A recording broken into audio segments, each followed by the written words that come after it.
This is your captain speaking with a quick pre-flight announcement. Today's episode contains turbulence in the form of graphic discussions about murder and real-life violence. Sensitive ears may prefer to deplane now or switch to a lighter destination. For those remaining on board, please fasten your seatbelts. Listener discretion is advised. We are clear for takeoff. Hi passengers, I'm your Captain Corlett, and welcome back to Smooth Landing Season 2. Okay, I know we took a little bit of a hiatus. It's been a minute before we've been in front of the mic, but we're back. And we are here with our flight attendant, Kessia. Hi. Welcome, Kessia. Welcome back to Smooth Landing. Thanks for coming. So in today's episode, we're talking about an unsolved murder that's haunted her family for over 2 decades. In 2011, Juan Jose Esquivel was murdered in the Lower Valley area of El Paso. He was just 33 years old. His case remains open and unresolved. Kessia so happens to be his niece. Okay, passengers, let me give you a brief rundown of his case. El Paso Times newspaper headlined the story as "Man Killed, Dumped in Lower Valley." The article opens up with, "In February 17, 2011, 2 people on a morning walk found Esquivel's body next to an irrigation ditch on the block of 300 North Navarez off Alameda Avenue. Mm-hmm. Esquivel was attacked and dumped in an isolated spot where the nearest business is a scrap metal yard. Camacho of the Crime Against Persons Unit that investigates homicides and crimes stated the autopsy determined Esquivel bled to death from multiple stab wounds to his neck and chest, according to the Times archives. A motive for the deadly stabbing is unknown." Thanks again, Kessia, for being here. I know this isn't easy to talk about, and I really appreciate you being willing to speak openly. Let's start. Yeah, of course. I mean, only for Carla. And our passengers. And the passengers, Our 3 passengers are excited for us to do that. Let's start. Tell me about your uncle. What was Juan Jose Esquivel like? He was, a funny man. Was very he? funny. I feel like he was handsome. He was very handsome. Yeah, he had a lot of ladies after him, and of course. And he was just funny. He was energetic. He was always ready for the next big thing. So, he was ambitious. A 33-year-old would be at that age. So you are related to him through your dad? Yes, he was my dad's brother. Okay, so how did they fall in line? Was your dad older? Well, my dad was older. Mm-hmm. How many siblings are there? 8. Oh! Mm-hmm. Yeah, there's a lot. And he was the youngest, so that was the hardest part, yeah. Oh, wow. Yeah. How would you describe him as part of your family? Well, being the baby, he would get away with everything, of course, growing up. And he was loved by my grandmother, by my grandpa, by everyone. He was protected by all of his siblings all the time, which, never stopped. And he was only 33, and how old were you when he passed? I was 21. Wow, so he's kind of like a big brother. Yeah, he was. What kind of relationship did you have growing up? It was a really good relationship. It was fun. It was, games, and he would, grab me lunch, or we worked together for a little bit. So he would, always stop by and get burritos in the morning, like things that were just, uncle behavior that just felt like home, like it felt normal. Mm-hmm. Yeah. And I know you had told us just a little bit ago, when we were just chatting, he had a nickname. And why did he have a nickname? His nickname was the Joker, because everything was literally a joke. Like, he made everyone laugh, even in like the most difficult situations that he found himself in. Somehow he would make that person laugh. So he found that to be his nickname that fit him best, I guess. And what was the silly story you just told me? Oh, the one where I remember him growing up. Oh my God. So like being at my grandma's, I think I was like 5 or 6. And back then it was like fun to just joke around with family members. So I was asleep and he was putting shaving cream in my hand and putting the little feather on my nose, and I would remember like touching my nose because it was bothering me. Little did I know that I was putting shaving cream all over my face. And I just remember opening my eyes and I see him running through the door like it was the funniest thing ever. And I was just like mad and yelling, but like you could never be mad. It was just the funniest thing ever. And that was always ever. There's even videos that my grandma plays for us where, you know, they'd have like, my dad used to be a DJ back in the day, back in the 80s, back when it was not fun or not a thing, cool. Not cool, because now everybody and their mother is a DJ. Good Lord help us. But back then it was a real struggle. So yeah.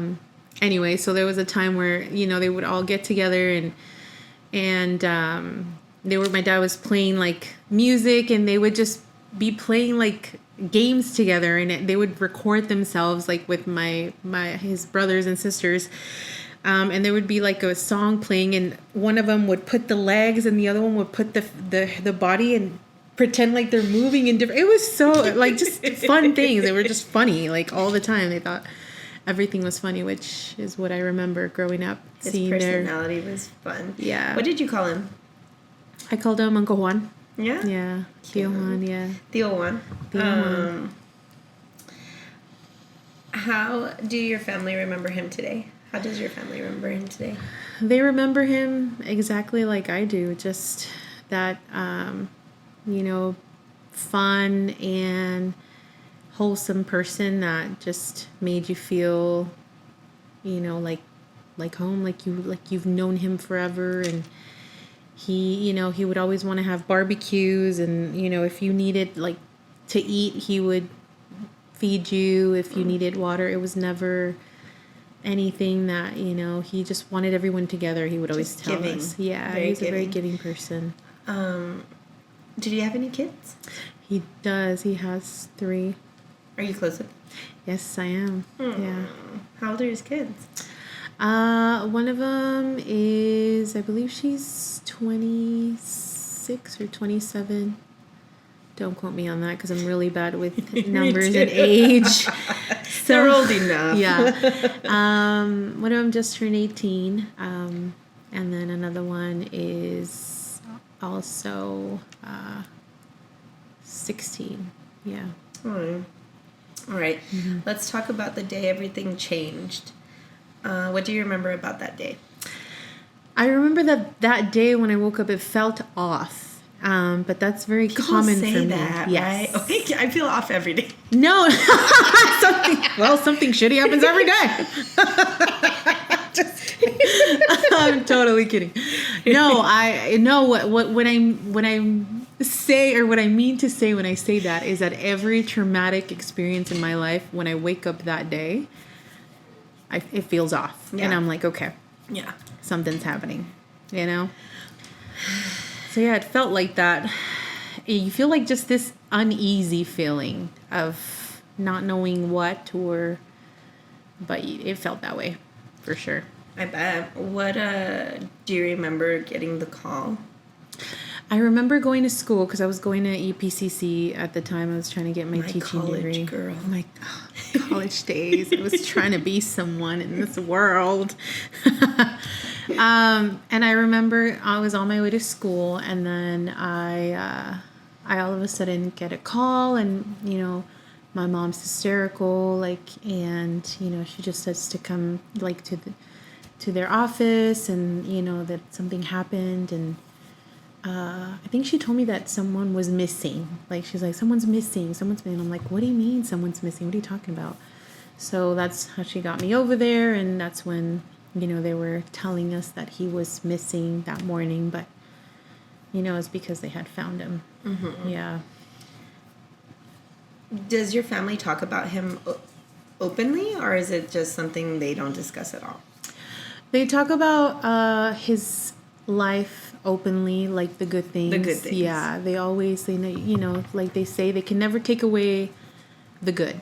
You know, that is something that they'll never be able to take away from anyone, which we're glad. We always bring up the fun, you know, the fun conversations that we had, the fun things, and those things we definitely do bring up quite a bit.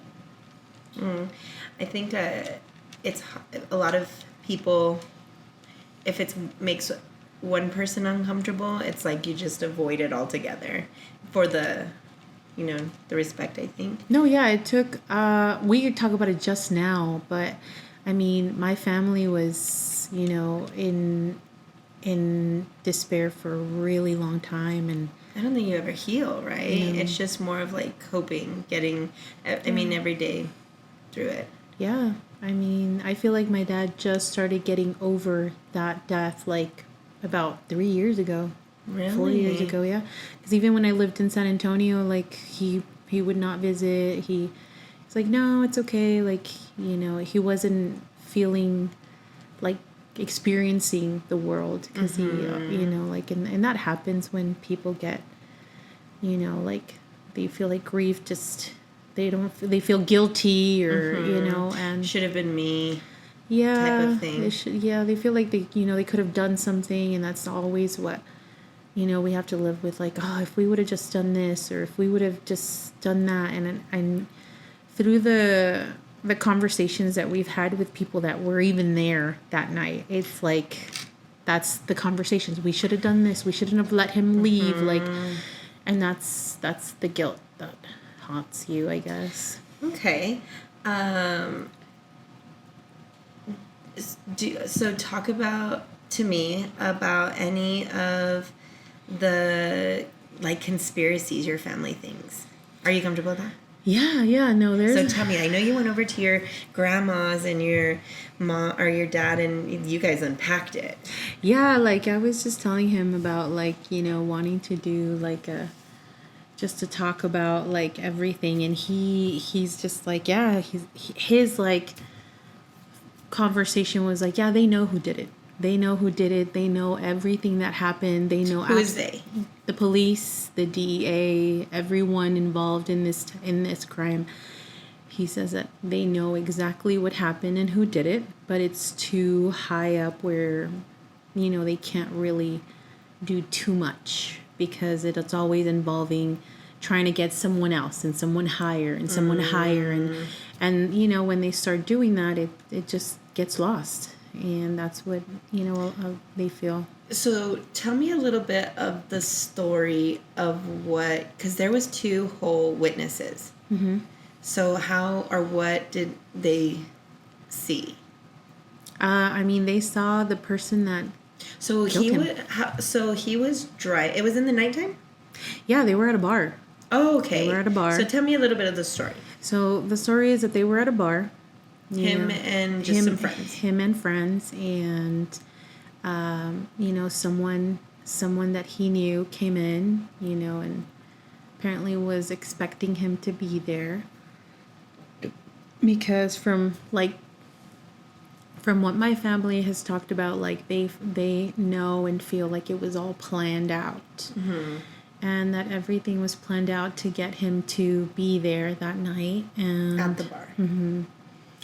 And they said that he must have been drugged to allow, like, them to just leave him, or what just was his body type or his build? Was he tall? He was built. He was definitely built. Ooh, like ripped. Yeah, like, my family is pretty, like, they don't have to try hard to look buff. Like, they just naturally... I tell my brother that all the time. How you guys look buff just like that? Like, doing nothing. I'm there at the gym working out nonstop. You're perfect. What you mean? I mean, clearly, obviously. That is facts. Just kidding. But no, so he was built. That's another conspiracy. It's not really, like, it's something that, other people that were there have shared, that they could have put something in his drink to allow him to, or so allow his them. friends were in on it too. That's where a lot of these, like, the disarray. Yeah, this is where the conversations of the perspectives get, like, really lost, because it's like, just everyone's perception of things, and when you're grieving and trying to find the truth, you tend to believe everything, or want to, like, factor every scenario. And that was one. And then the other one was what did happen as well is when they left the bar.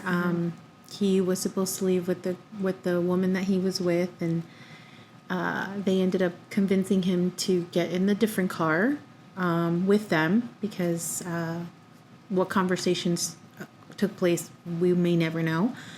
But he ended up telling her, because she told us, like, yeah, like they were telling him to go with them and they were just going to drop him off.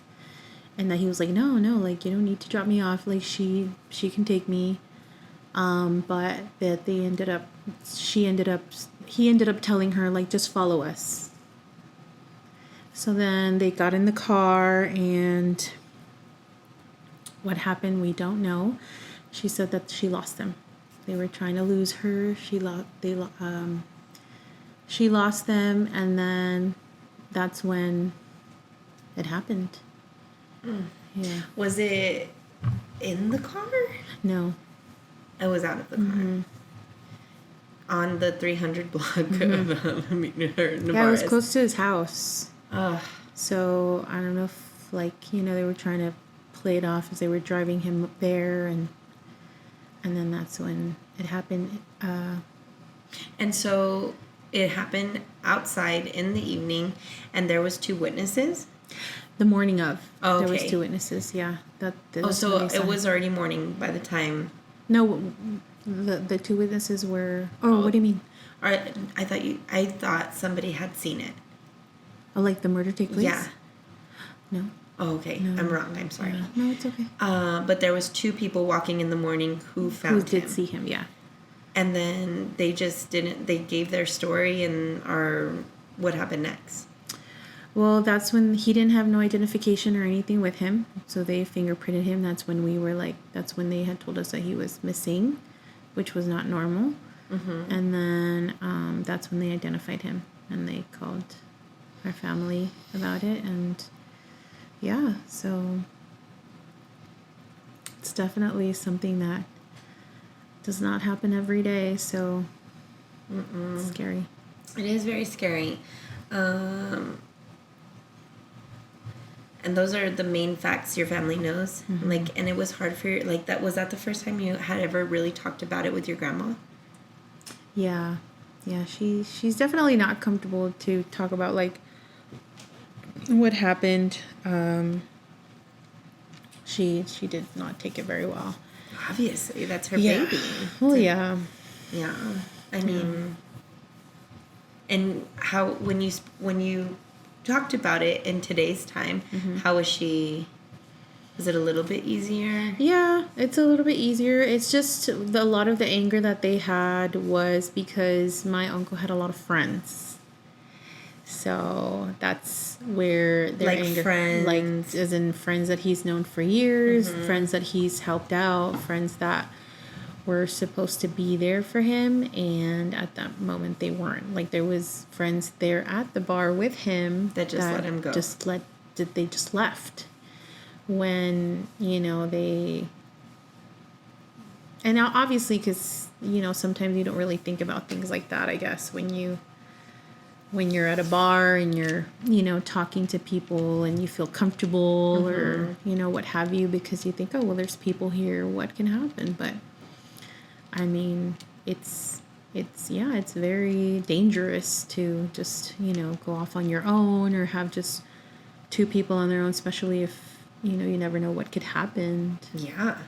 And then so what do you think how do you think whoever was assigned to his case, did they take it serious? Or was it just like you felt like they could have done more? Because I mean, it's a cold case. Yeah. It's still open to this Right. to today's time. Do you feel like more could have been done? Oh, definitely. There's always like I feel like here in El Paso, there's always more that could be done. I feel like we're such a hard town because we're a border town, and there's a lot of hands in the pot. There's a lot of behind the scenes dealings and such. So it's hard to know if we're a little swayed one way or the other, or even scared to make decisions. Yeah, I think that's going to be, one one thing that they're definitely never going to do is they're never going to put their family or, their... I'm so sorry. Uda's going to go ahead and tell us What time is it? 8 o'clock. It is 8 o'clock. That's my bedtime. Just kidding. Get a cuckoo clock, they said. But I mean, there's always more that can be done and should be done. Will it be done? I'm not sure. I mean, were you ever like interviewed by the police or anything? No, it was very like, well, that happened. It happened, and deal with it. And it's like you're in a border town, and shit happens every day, and it's like, okay, that's not something that is normal, and I feel like it's very normalized here of like, oh, well, things happen, or, even with other cases of people that, go missing, or, things that should be solved are not really solved, and that's the issue, is that, there's not really much, I feel like, genuine time invested in what needs to be solved. Or in that particular case, like the particular kind of cases, like it wasn't average. It was not something that just randomly happens. Like, it's something that's like pretty serious, and to know that it was not able to be taken that way sometimes is what's frustrating, because it's like, it doesn't, I mean, that's why I don't go out and, drink, because people tell me all the time, oh, here, they'll spike your drink and you'll get raped. And it's like so common conversations to have with people. And I'm like, what do you mean you're getting drugged at a freaking downtown bar? Like, that is not normal. These things should not be happening. Do you know what's crazy is one of my good friends, she told me that she thinks she was Mickey'd when she was young. And she's like, nothing happened to me, but I blacked out. And she was like, thank God. Her brother saw her at the bar and took her home, but she was like, I think I got Mickey'd, and I don't even, 10 years later, I'm thinking about it, and I think I got Mickey'd. I was like, girl, I'm glad you're here. Yeah, I mean, it's pretty bad, and I feel like it's gotten more, casual as the years go by. Did you ever party in Mexico? I did not. Never. And I know that was so common too. Well, it was just above or beyond your time, right? Yeah. Because you're I'm young. You are very young, definitely. But you're much younger. And Juarez was like a full-blown thing. It's a thing. Girl, I was arrested in Juarez. Oh my goodness. Let's talk about that for a minute. They threw me in the caddy wagon. And I lost a shoe. I had to go over the border without a shoe. And I remember when I walked over the border, they were like, where's your shoe? And I was like, well, get your friends down there took it from me. They're confiscating shoes over there. You may go, but your shoes will stay. Okay? Because I hate to we digress. I wanted to ask you, though, how do you think his death impacted you personally? I think for me, it made me more aware, of the world that we live in. It makes me really understand that, things can change in a blink of an eye. And that's why I now the way I live is I don't feel like anything is permanent. Anything can be taken away from you. Right. I feel like, it's made me really appreciate the moments that I have, and I don't take anything for granted. I feel like our family's constantly close to each other, and your family's beautiful. They're very close to each other. Close. Were they close before that though too? A bit stronger than before, yeah. And now it was strong all the same, but a little hurt.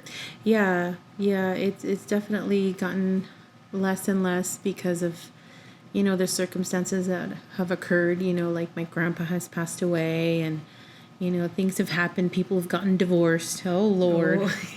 Welcome to 2025. Everyone and their mother's getting divorced, including me.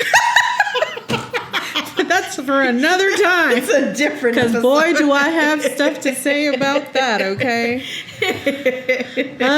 But yeah, so it's just made me appreciate everything, and it's made me understand that, you know, it's good to just appreciate every single moment. And I don't hold any grudges, or I don't sit there and, oh, this and that. No.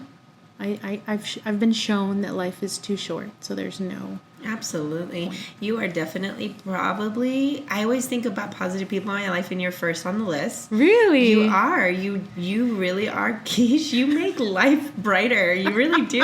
I tell you, the other day when we were talking and had my grandma drive, you made me feel so much better. You just are such a ray of sunshine. To have such a black cloud moment in your history and still be such a positive bright light is beautiful. Thank you. Thank You're you. welcome. I feel the same way about you. Girl, I'm a whole black cloud. What are you talking about? Well, not in my life. I don't know about everybody else's. I'm kidding. I know I'm positive. I try to. Man, this life is hard. But it's good to have good people in your life. Absolutely, 100%. Do you want to say anything else? I do just want to say that, you know, he was truly a just unforgettable person is what it's called. Like, you wouldn't forget him. And it's crazy. Like a legend. Yeah, like it's one of those people, you know how they say, like, you know, why do the good die young, you know?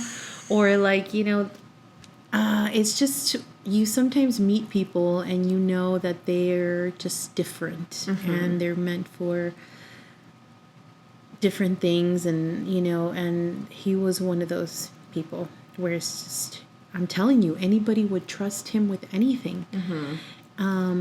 It was astonishing to see, like, you know, and of course, he would sometimes use that to his advantage in different ways. But to have that type of just ability is just, you know, sometimes crazy to watch, because it's like some people just have that, and it's beautiful. And yeah, so he was a really great person, and, you know, and he will never be forgotten. We still remember him. We still laugh about everything, and, you know, we will see him again. For him, I think there needs to be more people in that world like that. Like, you know what I'm finding, like, a lot of people want to compare in life right now. And you can't compare your life to anybody else's. There's only one of you and one of them, and honest to God, they're not losing sleep over you. No.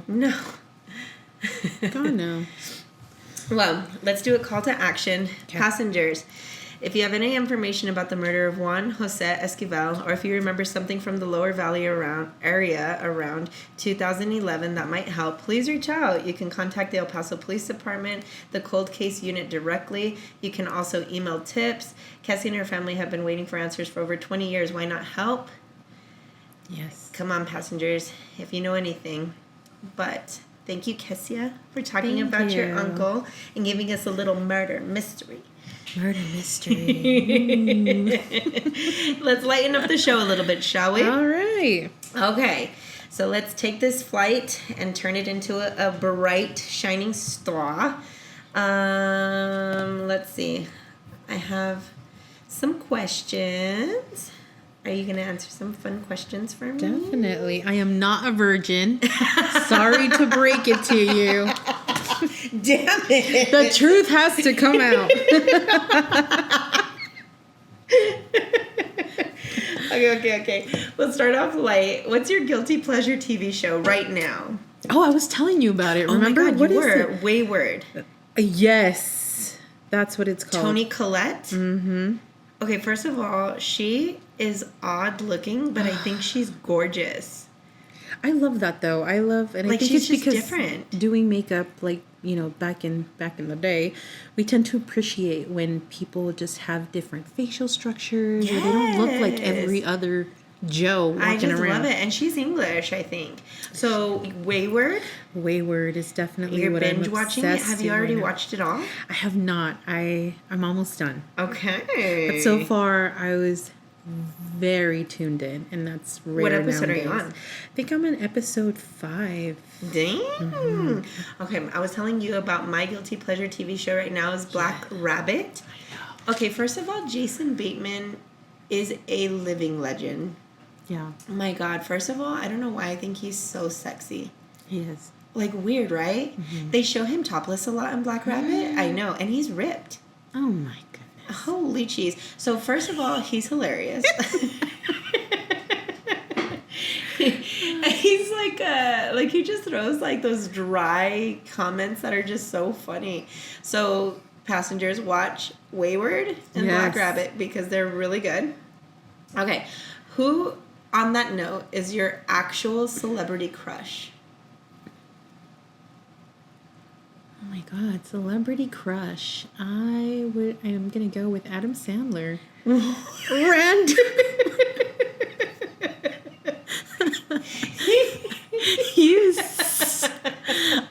I just think he's so hot. Okay. The fact that he doesn't try is just... I just love that for him because he walks around New York with a pickle jar and just enjoys life. And you know what?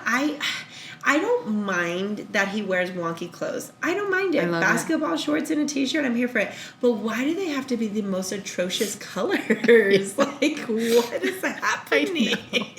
I mean, can they just match a little bit? Or maybe not neon in the neon family? I don't mind his crazy wonky outfits, but it's just one level down. Yeah. I would love one level down. For sure. But okay, you need to know mine. What is it? I'm obsessed with 2. I have 2. Tell me. Robert Downey Jr. Oh, nice. Oh, he's gorgeous. Yeah. I can look at him all day. He's been my crush from like when I was a baby. Like little, I remember 8-year-old me was like, "Who is he? He's a fox." Yeah. And he's only gotten better over the years. Really? Drugs did him well. It was weird, and then he's clean now, and he looks amazing still. And then I'm obsessed with Vince Vaughn. Okay. Vince Vaughn's so funny.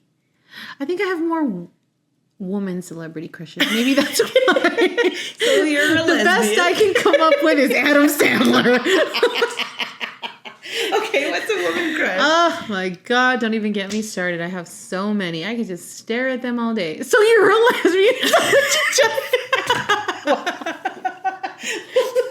God forbid a woman has a little woman crush, Carla. It is 2025. Here we go. Are you a they, them? I identify as a skinny woman.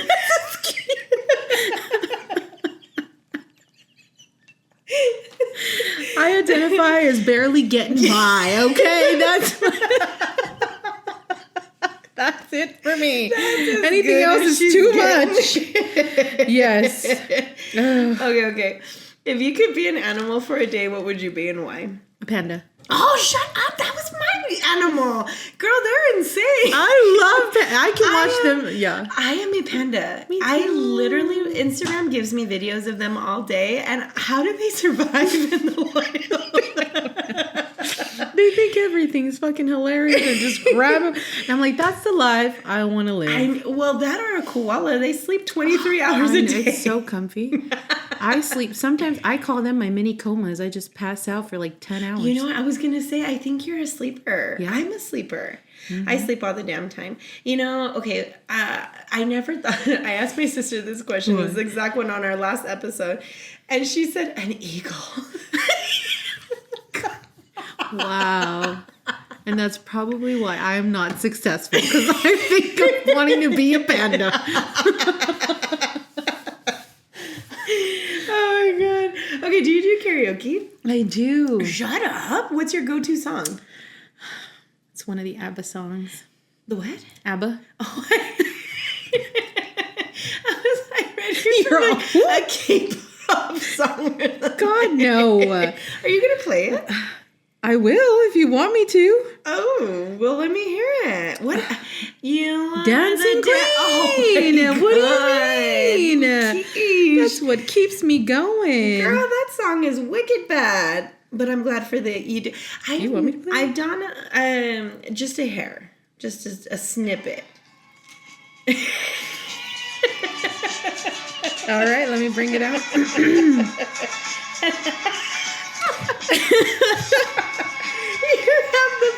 And then I do this number too. And then you do the disco. Yeah, disco I wish we were dancing. having Yes, ma'am. You can dance. Yes, ma'am. That was exciting. I wish we were doing an actual visual because that was a whole dancing show. You're welcome. Woo, woo, woo, Yes. woo, woo. I don't have a go-to karaoke song. However, when No. no, Your cheating heart. no, it's something about friends. No. Jambalaya. On the bayou. This is a freaking good song. Look, let it go really quick. It's like super country. Me gotta go, me oh my. Your white is showing. Definitely. Yes. Okay, well, whatever. The karaoke, I Love don't it, remember love it. whatever that gentleman does, but he takes the bar downtown. So you've never done karaoke? I have done it, but I'm not good at it. Well, you don't I have have to a lot be of good at it. talents, but my singing voice If you were is good not at it, one. you'd be a celebrity singer. We just do it for fucking fun. You'd be on Broadway. Hollywood. We all suck. We just do it.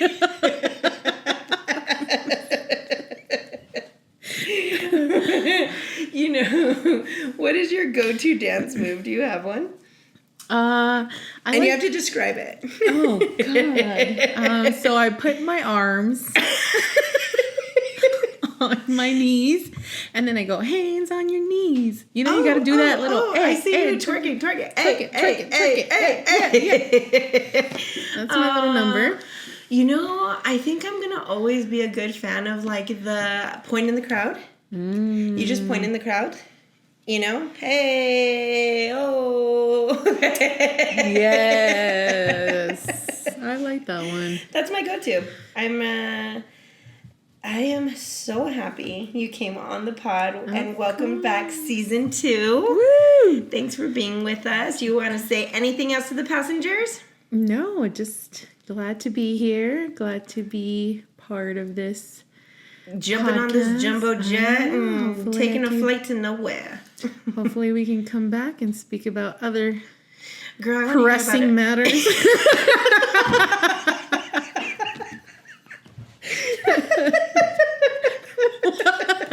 Pressing matters.